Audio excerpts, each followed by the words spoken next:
ini ada panduan makan penyakit jantung untuk penyakit jantung rematik. Jadi penyakit jantung rematik itu penyakit jantung akibat demam rematik yang merusak paru jantung. Penyakit ini sebenarnya berawal dari infeksi radang tenggorokan seperti peradangan tadi yang tidak diobati dengan baik. Sebelum mengalami gejala penyakit jantung rematik, terlebih dahulu pasien mengalami gejala-gejala demam rematik seperti demam berkeringat, sering mimisan, muntah, rasa nyeri perut, bahkan disertai pembesaran kelenjar getah, bumi, atau benjolan di leher.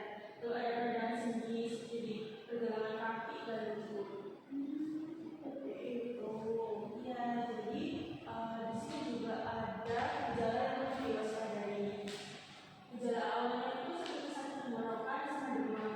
Lalu gejala lainnya itu bisa disertai juga sama sesak nafas, menghela, jantung berdebar, lalu adanya di dada, bengkak pada kaki atau edema juga. Terus jika segera tidak ditangani, itu bisa menyebabkan kerusakan kaki jantung permanen, gagal jantung, gangguan irama jantung.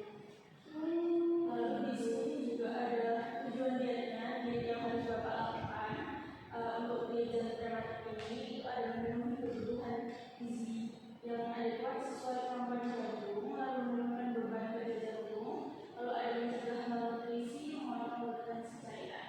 Nah, prinsip dietnya itu ada dianjurkan di kalori dan protein, garam cukup kecuali jika ada komplikasi pada jantung atau gangguan keseimbangan elektrolit